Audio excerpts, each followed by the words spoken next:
Hello, welcome back to my YouTube channel. इस video में हम कार्बन साइकिल के बारे में पढ़ेंगे कि हम कैसे कार्बन साइकिल को अच्छे से समझ सकते हैं और अच्छे से पढ़ा भी सकते हैं। तो हम बस बेसिक देखेंगे कि कार्बन डाइऑक्साइड और यह कार्बन चक्र कैसे होता है। ठीक है, हमारे जो इस जैव रासायनिक चक्र में कार्बन चक्र एक महत्वपूर्ण भूमिका निभाता है और महत्वपूर्ण चक्र है। इतिहास में कार्बन चक्र का बहुत ही बड़ा योगदान रहा है। इस कार्बन चक्र के माध्यम से ही हमारे जलवायु में परिवर्तन होता है। तो चलिए स्टार्ट करते हैं। कार्बन चक्र, वायुमंडल, ठीक है, ये आपका वायुमंडल। इस वायुमंडल में CO2 है, ठीक है। और क्या करेंगे, जो पौधे होंगे, पौधे किसका मतलब करते हैं, वो लेते हैं CO2, ठीक है, कार्बन डाइऑक्साइड, जिसमें कार्बन और ऑक्सीजन मिले हुए हैं। और कहाँ चले गए वो कार्बन डाइऑक्साइड, पौधे ले लिए, ठीक है। फिर पौधे उस CO2 O2 के द्वारा क्या बनाएंगे, अपना भोजन बनाएंगे जो ग्लूकोज का निर्माण करता है, ठीक है। ग्लूकोज का निर्माण करेंगे। उसके बाद क्या करेंगे, जब पौधे को कोई जंतु खा लेता है ना, कोई जैसे एनिमल्स उस ग्रास को या उस पौधे को खा लेता है, उसके बाद क्या करेगा, वो उत्सर्जी पदार्थ कर देगा, उत्सर्जित कर देगा उसको, ठीक है। उत्सर्जित करने के बाद क्या होगा कि उसके अंदर से वो कार्बन बाहर आ जाएगा। या जब पौधे जब जंतु की डेथ हो जाती है या वो मर जाते हैं, तब क्या होता है, उसके भी जो अवशेष होते हैं वो मिट्टी में दबा दिए जाते हैं। मिट्टी में दबाने के बाद क्या होता है, वही अवशेष जो कार्बन का कुछ हिस्सा तो एनवायरनमेंट में चला जाता है, लेकिन कुछ हिस्सा धरती के नीचे, ठीक है, धरती के नीचे रह जाती है और वही एक कार्बन में चेंज हो जाता है। उसमें क्या होता है, कार्बोनेट, ठीक है, अकार्बनिक कार्बोनेट सल्की का निर्माण हो जाता है। या फिर ये देखो, पेट्रोलियम का निर्माण होता है, ठीक है, कोयले का भी निर्माण हो जाता है ना। और पौधे भी जब मर जाते हैं, तो जब वो धरती के नीचे धंस जाते हैं या बहुत दिनों तक रहते हैं, उसके बाद उसका जो कार्बन होता है वो कोयला का निर्माण कर लेता है, ठीक है, या हीरा का निर्माण कर लेता है। इस तरह से कर लेते हैं। और कुछ श्वसन द्वारा कार्बन डाइऑक्साइड फिर से एनवायरनमेंट में चला जाता है। जैसे आप जानते हो कि हम लोग ऑक्सीजन लेते हैं, कार्बन डाइऑक्साइड को बाहर छोड़ते हैं, उसी तरह से कुछ जो जंतु मतलब इनसे लिए, ठीक है। उसके बाद क्या हुआ कि कुछ को उत्सर्जित कर दिए, है ना, कुछ उसके अवशेष के द्वारा पृथ्वी के नीचे चले गए, है ना। उसके बाद ये डायरेक्ट कहाँ चला गया, कुछ जो शेष बचा वो वायुमंडल में चला गया। या जो हम सांस लेते हैं ऑक्सीजन, उसके बाद जो छोड़ते हैं वो भी कार्बन डाइऑक्साइड होता है, ठीक है। उसके बाद क्या हो जाए, तो पादप यौगिक, है ना। यहाँ तक तो कोयला तक हमने देख लिया। फिर कोयला को क्या करते हैं, हम लोग निकालते हैं, उसके बाद उसका ईंधन में यूज करते हैं, तो उससे जो कार्बन होता है वो भी इन्वायरमेंट में ही चला जाता है। तो यहाँ एक साइकिल बन रहा है।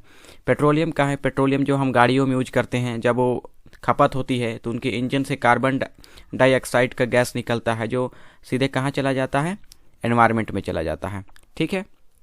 पानी में देखना, पानी में कार्बोनेट और चूना पत्थर का निर्माण होता है, ठीक है। कार्बोनेट है जिसमें कार्बन है, ठीक है, और वही क्या कर रहा है, वहाँ पे चूना पत्थर का निर्माण कर रहा है, देखो। और इस चूना पत्थर को हम लोग यूज करने के लिए निकालते हैं बहुत सारे औद्योगिक क्षेत्रों में, जहाँ से फिर ये चूना पत्थर से कार्बन जो अवघटित होकर कहाँ चले जा रहा है, फिर से एनवायरनमेंट में चले जा रहा है। तो इस तरह से कार्बन डाइऑक्साइड या कार्बन का साइकिल चलता रहता है। इस इमेज के द्वारा हम लोग कार्बन साइकिल को अच्छे से समझते हैं, ठीक है। यहाँ पे सन है, मेन फैक्टर सन, किसी भी साइकिल को चलाने के लिए सन से ऊर्जा मिलती है, ठीक है। सेकेंड फैक्टर क्या है, एटमॉस्फेयर में उपस्थित कार्बन, ठीक है। कार्बन साइकिल तभी होगा जब कार्बन उपस्थित होगा। अब क्या होता है, ये प्लांट जो होते हैं वो सन के द्वारा फोटोसिंथेसिस करके अपना भोजन बनाते हैं, और भोजन बनाने के लिए जो मेन फैक्टर होता है वो होता है कार्बन डाइऑक्साइड और ऑक्सीजन, ठीक है। कार्बन डाइऑक्साइड ऑक्सीजन दोनों मिल के पौधे के जाते हैं, ठीक है। पौधे में जाने के बाद क्या करते हैं, ये ग्लूकोज बना लेते हैं, ठीक है। कार्बन डाइऑक्साइड क्या बनाने लगा, ग्लूकोज, ठीक है, ग्लूकोज बना लेते हैं, ठीक है। ग्लूकोज बनाने के बाद क्या होगा, जब इस पौधों को कोई जानवर या जंतु खा लेते हैं, तब क्या करते हैं, इसके अंदर जो ग्लूकोज के फॉर्म में जो कार्बन स्टोरेज है वो इनके अंदर चला जाता है। और जाने के बाद क्या होता है, मेटाबॉलिज्म के द्वारा, उत्सर्जन के द्वारा ये फिर से बाहर निकल जाता है कार्बन, या रेस्पिरेटरी सिस्टम द्वारा CO2 बाहर निकल जाते हैं, ठीक है। कार्बन डाइऑक्साइड बाहर निकल के कहाँ चले जाते हैं, एटमॉस्फेयर में ही चले जाते हैं, ठीक है। उसके बाद क्या होता है, जब ये पौधे मर जाते हैं, यहाँ पे एक साइकिल का निर्माण हो गया और यहाँ पे एक साइकिल और बनेगा।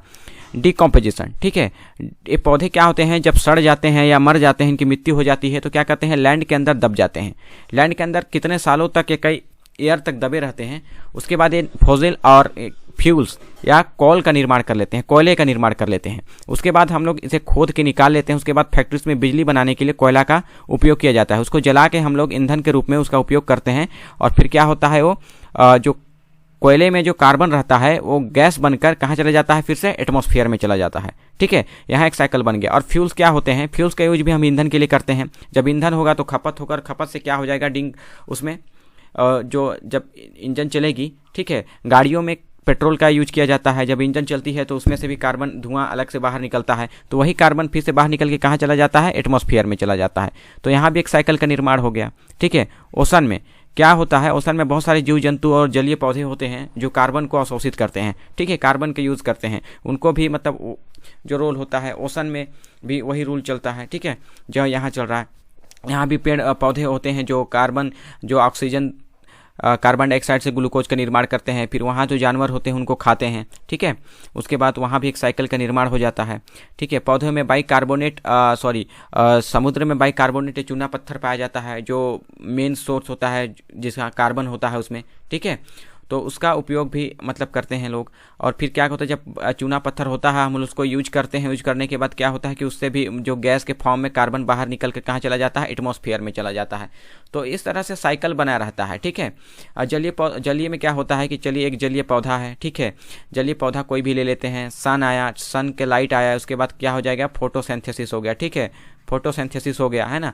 उसके बाद क्या हो जाएगा, फोटोसिंथेसिस होने के बाद इसमें क्या हो जाएगा, ग्लूकोज का निर्माण हो गया, ठीक है।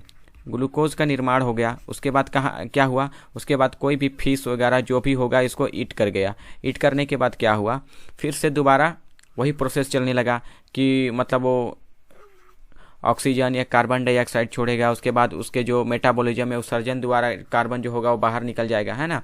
उसके बाद बाइकार्बोनेट जो होगा, है ना, बाइकार्बोनेट के द्वारा भी मतलब चूना पत्थर के रूप में समुद्र के अंदर क्या होता है, कार्बन स्थित होता है, जिसका उपयोग अगर मनुष्य कर ले या चूने पत्थर का उपयोग कर ले या किसी भी औद्योगिक क्षेत्र में उसका जो भी यूज होगा उसको कर लेंगे, तो क्या होगा कि वहाँ से भी गैस के फॉर्म में कहाँ चले जाएगा, एनवायरनमेंट में चले जाएगा, क्या चले जाएगा, कार्बन, ठीक है। तो इस तरह से उसका साइकिल चलते रहता है। आई होप आपको ये वीडियो पसंद आया होगा और आप अच्छे से समझ गए होंगे कार्बन साइकिल क्या है। मैंने बेसिक तरीके से बता दिया कि कार्बन साइकिल क्या होता है, ठीक है। आप बस मेन होता है समझना। अगर आप समझ गए होंगे तो आप इसे आसानी से लिख सकते हैं कि आप कैसे लिख सकते हैं, ठीक है।